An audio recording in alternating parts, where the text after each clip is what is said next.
Doctors miss breast cancer, even breast surgeons, and I know because I miss my own. I found a lump, I examined it, and I was convinced it was a cyst, but I was wrong. And this is the part that nobody tells you. Good girl, down you get. I didn't miss it despite my experience. I missed it because of it.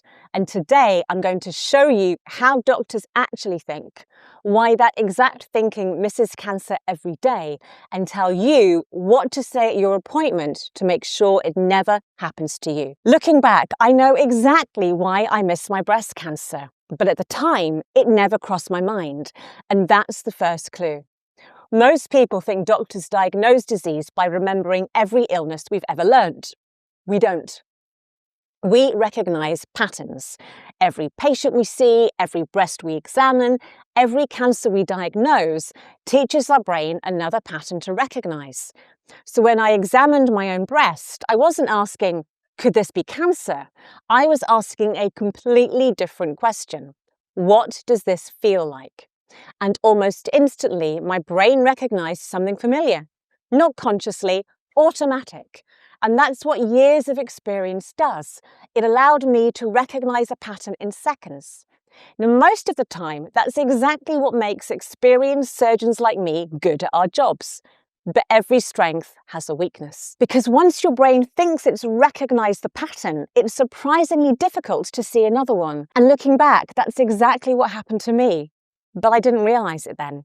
I just knew I'd found a lump and I was convinced I knew what it was. I came out of the shower and I saw a lump in my cleavage and I examined it. And almost immediately I knew it's a cyst.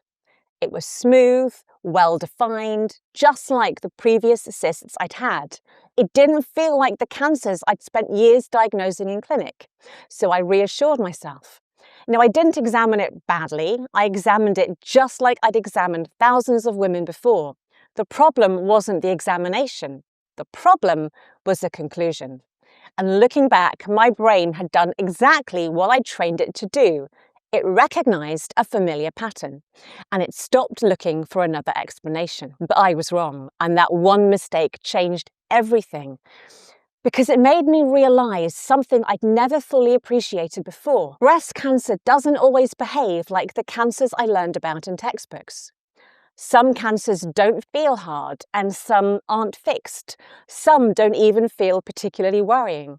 Some don't make a lump at all. And some are so difficult to detect that they are missed on scans. Breast cancer can be incredibly sneaky, and that is the second clue. Because sometimes it isn't the doctor that's difficult, it's the cancer. But that still isn't the whole story, because something happened after my breast cancer treatment that shocked me even more. I found another change, and once again, I was convinced it wasn't cancer. You'd think after missing my own breast cancer that I would never make the same mistake again. And I thought that too. And then, after my treatment, I noticed another change. And once again, cancer wasn't the first thing that came into my mind. It was a hard, lumpy area at the edge of my mastectomy scar. I'd had 2 armpit operations and radiotherapy there, and I told myself it's just a nodular bit of scar tissue. I'd been having physiotherapy on my chest wall for a year to try and get my arm moving properly. I never dreamed it could be a recurrence. And it was only when I saw my surgeon to have my implant removed. She suggested doing a scan, and then I started to worry. And a biopsy confirmed a 2.5 centimetre recurrence on my chest wall. And looking back, I can see exactly what happened. I'd recognised another familiar pattern. The problem wasn't that I didn't know enough. It was that my brain thought it already knew the answer.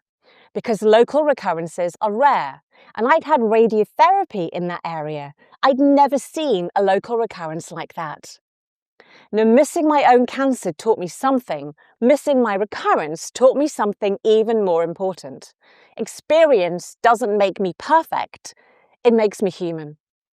And that's why I wanted to make this video. And that's exactly why your voice matters. So, if you ever find yourself sitting in your doctor's room, this is what I want you to say. I've noticed this breast change. It's been there for more than 2 weeks. I'm worried it could be breast cancer. Now, for most of you, it won't be.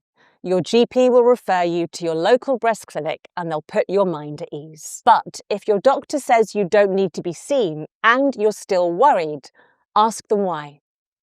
Listen to their explanation, and if you're still not reassured, it is okay to ask, should I be seen in a breast clinic to make sure it's not cancer? If your symptoms don't settle or they change, please go back. In England, we now have Jess's rule, which encourages GP teams to stop, reflect, review and rethink when someone comes back with the same problem. And I'll put more information in the description. And if you're watching this and your breast cancer was missed, or someone told you that you were too young and it couldn't happen to you, I am really, really sorry. No one should have to go through that. Like I said, doctors aren't perfect and we do make mistakes. I made one mistake that I wish I'd never made.